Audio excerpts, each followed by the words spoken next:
Hello friends, कैसे हैं आप लोग। आशा करता हूँ आप लोग बहुत अच्छे होंगे और अच्छे से आप लोग स्टडी कर रहे हों। तो हमारा आज का जो टॉपिक है आव्यूह है, जो कि बोर्ड एग्जाम के लिए बहुत ही आवश्यक है। ये बोर्ड एग्जाम के लिए बहुत ही आवश्यक है क्योंकि ये बोर्ड एग्जाम में कक्षा 12 में बार बार ये पूछा जाता है। अब ये हमारे लिए इतना ही आवश्यक है, अगर हम इसको इस क्लास में सीख लेते तो हमारे लिए बहुत बेहतर होगा। तो चलिए शुरू करते हैं। पहले हम आपको बताएंगे आव्यूह को पहचानेंगे कैसे। तो आव्यूह को पहचानने के लिए हमें यहाँ पर देखिए, आव्यूह को हमें पहचानने के लिए यहाँ पर ब्रैकेट लगाएंगे, दो जीरो लिखेंगे, कमा नहीं लिखेगा, दो लगेगा, 4 6 3 1 8 7 3। भैया किताब में आव्यूह चैप्टर में यदि हमें ये दिखे तो हमें समझ जाना कि आव्यूह ही है। अब यहाँ पर आप बोलेंगे कि सर यहाँ पर 3 ही होना चाहिए, 3 लाइन होना चाहिए, यहाँ पर 3 3, यहाँ पर 9 अंक होगा तभी आव्यूह माना जाएगा। तो ऐसा नहीं है, यहाँ पर आप 2 ही कर सकते हैं। यहाँ पर 2 मतलब 2 करें या 3 करें या 4 करें, इससे हमसे कोई मतलब नहीं है, चाहे 2 करें चाहे 3, लेकिन हम अभी 3 करेंगे। 3 करने के लिए हम यहाँ पर अंक बढ़ा देंगे, यहाँ पर हमारा 3 हो गया। अब इसको हम बता दें कि इस लाइन को हमें पंक्तियां कहना होगा। ये जो लाइन है इसको हम पंक्तियां कहते हैं। तो यहाँ पर लिख देंगे पंक्तियां, पंक्तियां। और इस लाइन को जो ये होता है भैया, पड़ी लाइन को हमेशा पंक्तियां कहते हैं। पड़ी लाइन को पंक्तियां कहा जाएगा और खड़ी लाइन को स्तंभ कहा जाएगा। आप लोग हाई स्कूल में पढ़े ही होंगे, स्तंभ, पंक्तियां, अक्षरेखा और मतलब ऐसे बहुत ही पढ़े होंगे। तो यहाँ पर स्तंभ होगा, ये जो खड़ी लाइन है यहाँ पर स्तंभ होगा। तो इसको हम लिखेंगे स्तंभ, स्तंभ। आव्यूह का सवाल लगाने से पहले यदि ये हम नहीं जान पाएंगे तो हम सवाल भैया कदापि नहीं लगा पाएंगे, क्योंकि इससे ही हमारा आव्यूह क्वेश्चन बनेगा। यदि इसको हम नहीं समझ पाएंगे तो हम सवाल नहीं लगा पाएंगे। तो इसको समझना बहुत ही आवश्यक है, ये जान लीजिए कि बहुत ही आवश्यक है। तो इसको हम भैया पड़ी लाइन को पंक्ति कहेंगे और खड़ी लाइन को स्तंभ कहेंगे। ये तो नाटकों की बात है, आप जान गए होंगे। अब भैया यहाँ पर जो अंक दिख रहा है यहाँ पर, ये इसको हम कहेंगे अवयव, अवयव। अब इसमें क्वेश्चन पूछ सकता है कि इस आव्यूह दिया रहेगा और इसमें पूछेगा कितने अवयव हैं, पूछ सकता है भाई। भैया अब इसको हम नहीं जाने रहेंगे तो भैया अब क्या होगा, हम सवाल ही नहीं लगा पाएंगे। तो इसको हमें जानना बहुत ही आवश्यक है। तो यहाँ पर अभी पूछ ले कि इसमें कितने अवयव हैं। अब तब आप ऐसे गिनेंगे 1 2 3 4 5 6 7 8 9, ऐसा नहीं। इसका एक सूत्र होता है, वो आप जान लीजिए। अगर इस तरह आप गिनकर बताएंगे तो आपका गलत हो जाएगा सवाल और एक भी नंबर आपको नहीं मिलेगा। तो यहाँ पर क्या होगा, पंक्तियां, पंक्तियां का और स्तंभ का गुणा होगा, बराबर जितना आएगा उसको हम अवयव कहेंगे। पंक्तियों की संख्या यहाँ पर कितना है, पंक्ति 1 है, 2 लाइन है पंक्तियां का, और यहाँ पर 3 लाइन है। पंक्तियां का 3 लाइन ही तो है, तो यहाँ पर लिखेंगे 3। नहीं समझे क्या? अरे भैया यहाँ पर पंक्ति, इसको क्या कहते हैं, पंक्ति ही तो कहते हैं। इस लाइन को हम आपसे क्या बताइए, पंक्ति ही तो है। और ये भी भैया यहाँ पर ये पंक्ति है। अरे भाई 6 3 2 8 7 7 पंक्ति तो है, यहाँ पर लिखा भी है। इसको भी पंक्ति कहेंगे, इसको भी पंक्ति कहेंगे, कोई दिक्कत नहीं। तो पंक्तियों की संख्या गुणे स्तंभ की संख्या बराबर अवयव की संख्या। तो पंक्तियों की संख्या यहाँ पर 3 है और स्तंभों की संख्या कितनी है, 1 2 3। पंक्तियों की संख्या भी 3 है, तो यहाँ पर क्या होगा, 3 गुणे 3 = 9। अवयव की संख्या 9 हो जाएगी। अब भैया आप ऐसे गिनते 1 2 3 4 5 6 7 8 9, तो ये हमारे लिए बहुत ही गलत है। तो भैया यहाँ पर कुछ कैजुअल हो तो बहुत अच्छा है। तो यहाँ पर होगा पंक्तियां गुणे स्तंभ = अवयव की संख्या, मतलब पंक्तियों की संख्या और स्तंभों की संख्या बराबर अवयवों की संख्या। तो चलिए आप लोग ये समझ गए। चलिए नेक्स्ट टॉपिक पर। अब भैया आप कहेंगे कि यहाँ पर 3 होगा तभी आव्यूह होगा। अब भैया आप कह सकते हैं यहाँ पर 3 होना चाहिए तीन पंक्तियां और तीन स्तंभ दोनों होना चाहिए। यहाँ पर ऐसा नहीं है, यहाँ पर दो पंक्तियां हो सकती हैं, दो आयु, मतलब जो आपको अच्छा लगे। क्वेश्चन में कुछ भी पूछ सकता है, तो चलिए वो भी हम आपको बताते हैं। चलिए देखिए, यहाँ पर होगा पंक्तियां, ये होगा, यहाँ पर हम कर सकते हैं 2 4 6 3,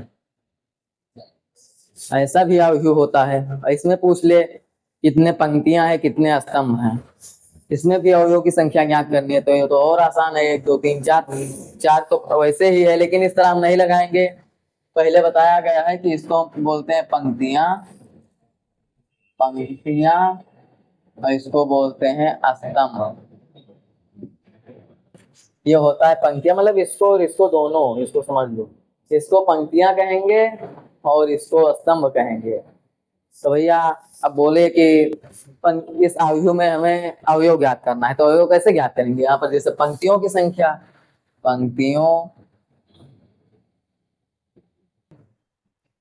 की संख्या गुणे स्तंभों की संख्या,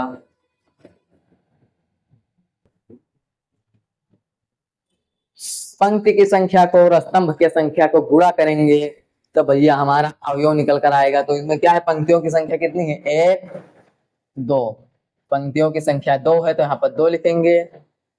स्तंभों की संख्या कितनी है? 2 है। अरे भाई स्तंभ यहाँ पर कितना है? 1 ये है और ये 1 ये है, स्तंभ ये 2 हो गया, तो यहाँ पर हो जाएगा 2, तो यहाँ पर हो जाएगा 4। चलिए आप लोग को ये समझ आ गया होगा। चलिए अपने सवाल की तरफ बढ़ते हैं। तो भैया अवयव का सवाल लगाने से पहले हम इसका एक डिफिनेशन हमें जानना होगा, क्योंकि ये हमारे लिए बहुत इंपॉर्टेंट है। ये अगर हम नहीं जान पाएंगे तो हम सवाल कताब नहीं लगा पाएंगे। तो पहले भैया ये क्या कह रहा है, इसका डिफिनेशन को हमें समझना होगा। तो इसमें क्या कह रहा है, एक ऐसा अवयव जिसमें पंक्तियों की संख्या और स्तंभों की संख्या बराबर हो तो वह वर्ग अवयव होता है। वर्ग अवयव किसे कहते हैं? वर्ग अवयव किसे कहते हैं? अच्छा, तो वर्ग अवयव किसे कहते हैं? वर्ग अवयव इसे कहते हैं एक ऐसा अवयव जिसमें पंक्तियों की संख्या और स्तंभों की संख्या समान हो, उसे हम वर्ग अवयव कहते हैं। जैसे भैया यहाँ पर दिया है, ये है, अभी बताए थे आपको, इसको पंक्तियां कहते हैं और इसको स्तंभ कहते हैं। तो भैया इसमें पंक्तियों की संख्या और स्तंभों की संख्या समान है। भैया देखो यहाँ पर पंक्तियों की संख्या 1 2 3, पंक्तियों की संख्या तो समान हो गई भैया, चलो ठीक है। अब भैया स्तंभों की संख्या देख लो, 1 2 3, पंक्तियों की संख्या और स्तंभों की संख्या समान है, इसलिए यहाँ पर क्या होगा, वर्ग अवयव। तो वही ये कह रहा है कि एक ऐसा अवयव जिसमें पंक्तियों की संख्या समान हो और स्तंभों की संख्या समान हो तो उसे हम वर्ग अवयव कहते हैं। तो चलिए दूसरे डिफिनेशन की तरफ बढ़ते हैं। अब भैया यहाँ पर आ गया विकर्ण अवयव, ये एग्जाम्पल है विकर्ण अवयव का। अब ये भैया क्या कह रहा है, इसको हम समझते हैं। ये कह रहा है ऐसा अवयव जिनके विकर्ण के अवयव को छोड़कर शेष अवयव शून्य हो। भैया ऐसे अवयव जिनके विकर्ण के अवयव को छोड़कर, विकर्ण के अवयव को छोड़कर, भैया विकर्ण किसे कहते हैं?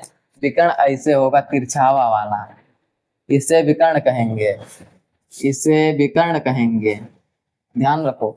इसे पंक्तियां कहेंगे, इस वाली लाइन को पंक्तियां कहेंगे और इस वाली लाइन को स्तंभ कहेंगे और तिरछी इस वाली लाइन को क्या कहेंगे, विकर्ण। तो वही यहाँ पर दिया है, विकर्ण अवयव में दिया है ऐसा अवयव जिनके विकर्ण के अवयव को छोड़कर शेष अवयव शून्य हो, उन्हें विकर्ण अवयव कहते हैं। तो भैया जैसे देखो यहाँ पर होगा, ये हो गया अवयव, यहाँ पर भैया देखो ये विकर्ण ही तो है, ये भैया विकर्ण है। तो विकर्ण को छोड़कर, विकर्ण को छोड़कर बाकी शेष अवयव जो हैं उनकी संख्या क्या होनी चाहिए, शून्य होनी चाहिए। तो यहाँ पर देखिए भैया ये अवयव है, इसका ये शून्य है या नहीं है, शून्य है या नहीं है, आप बताइए। अब जैसे भैया यहाँ पर ये देखिए ये विकर्ण है, ये विकर्ण हो गया। अब भैया इसके चारों तरफ जो अंक लगे हैं ये शून्य है या नहीं है ना? तो इसीलिए इसको कहेंगे विकर्ण अवयव।